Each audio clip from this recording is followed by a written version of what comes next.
Life, culture and current events from a biblical perspective. 2020 with Neil Johnson on Vision. Christian political groups are welcoming first steps towards religious freedom in Australia. A conversation today with Greg Bondar, who is at the helm of the newest politically active Christian organisation in formation called Christian Voice Australia. He says the pre-election promise by the Albanese government is coming to fruition with the much-needed review of religious exemptions for educational institutions by the Australian Law Reform Commission. Greg Bondar is joining us for his insights. Greg, welcome back to 2020. Oh, thank you, Neil, for having me on.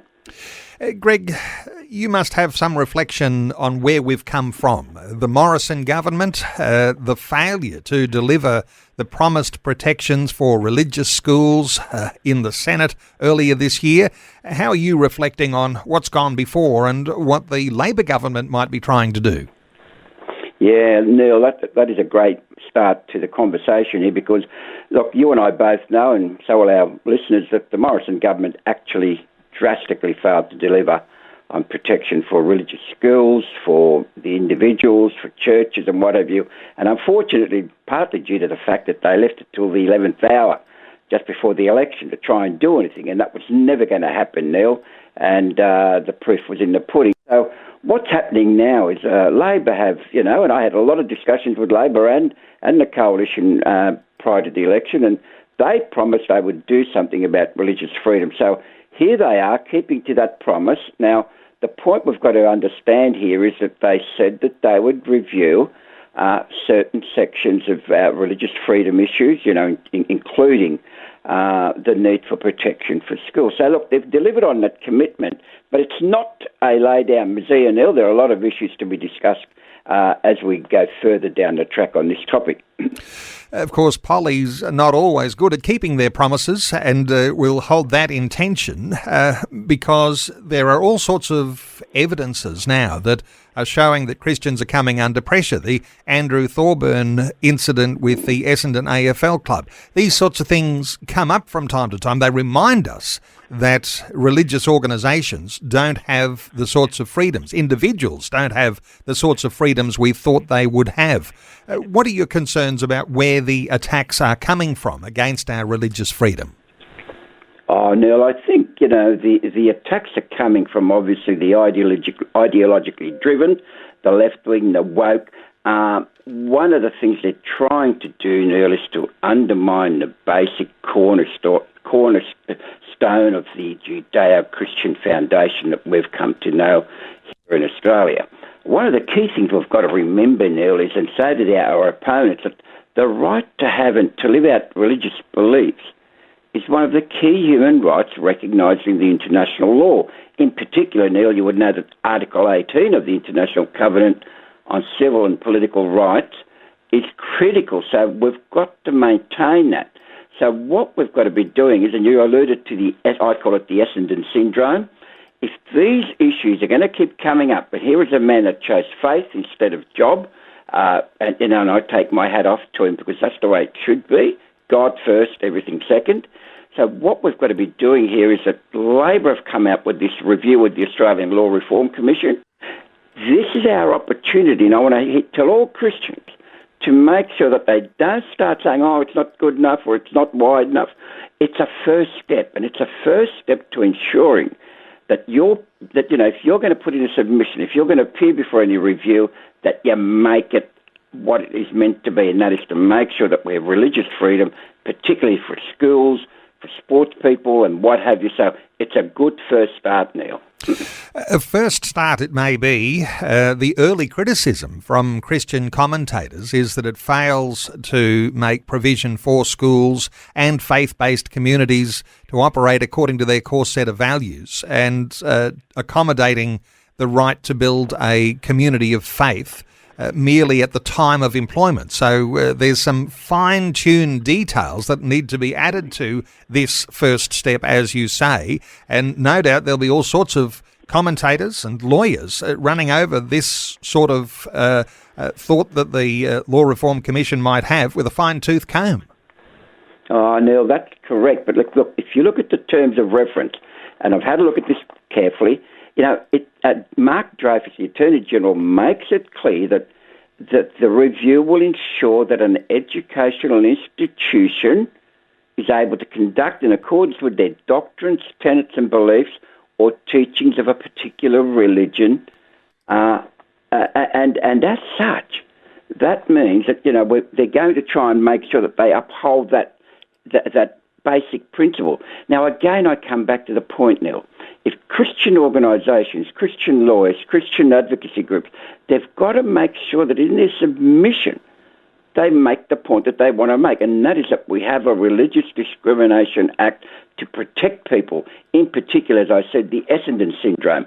We don't want those sort of situations coming up all the time, and the only way we're going to do that is if we unite and we put in a joint of a like mind that makes sure that this reform, this actual Australian Law Reform Commission review has input that will achieve the goals of Christians Australia-wide.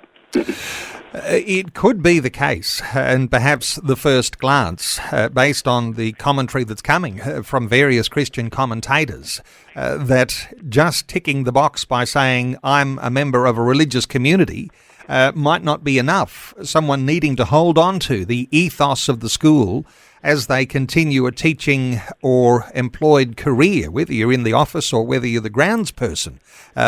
All of those people within the Christian school context are going to be important, holding on to that ethos during their employment. Oh, absolutely, Neil. I think that is going to be the critical submission that's going to be, highlighted right throughout any submission that Christian organisations or people make. The point is that we've got to make sure that schools are able to, and hospitals, and that'll be step 2 or 3 maybe, but schools in particular are able to employ, and Mark Dreyfus, the Attorney General, has said it will, schools are able to employ people of the faith of that school. Now, that is a good first start. The real issue, Neil, and it probably hasn't been raised yet, is what are they going to do with the Sex Discrimination Act, especially sections 37 and 38. Now, that's going to be a key test to what's going to happen with this review. And I urge everybody to make sure that they look at that provision in the SDA, because it's going to be one that Labor will want to fiddle with, and I'm a bit cautious about having Labor fiddle around that particular part of the Act. Greg, no doubt there'll be a time set for this review, and there'll be some sort of report, and the Law Reform Commission will be wanting to give some sort of signal to the government as to how they can move forward. What ought Christians be doing in the meantime? Getting across the detail here, who ought we be talking to about concerns? Oh, absolutely. Look, 2 things here. The report from the review is due by the 21st of April 2023. So we've got a bit of time here. The problem we've got is, as you know, January, December are pretty much sort of non-event months in terms of activity. So you've got about 2 or 3 months, solid 2 or 3 months to get together and talk to your churches. But in particular, Neil, go and lobby your government, your MP. This is what you're meant to be doing. You've got a new government in. Here's time to put pressure on it. And also get onto the coalition and get them to say, listen, what are you going to be doing to ensure that you at least partly deliver on the promise that you were meant to do when you're in government? So that's the coalition side. For Labor, you've got to get onto the MPs. And I have been writing to, the Attorney General. I've been writing to the Prime Minister's office, and I've been in discussions with them and the Attorney Generals, because I want to make sure that the Christian viewpoint is known and is held and is going to be delivered on. So, look, what you've got to do is talk to churches, talk to your MPs, and even talk to the media. And I remember my press release even got coverage in the US in Los Angeles saying that, this is sort of an interesting step that the Albanese government is taking. So, Neil, do what you're good at, people, lobby, and make sure your voice is heard. Well, Greg, you're heading up a new organisation. It's called Christian Voice Australia, and listeners might not be able to find a website yet. I know you've got a website under construction, But good to talk to you, and on this new level as Christian Voice Australia. Greg Bondar, thanks so much for the update today on 2020. Thank you for the opportunity, Neil, and God bless. Thanks for taking time to listen to this audio on demand from Vision Christian Media. To find out more about us, go to vision.org.au.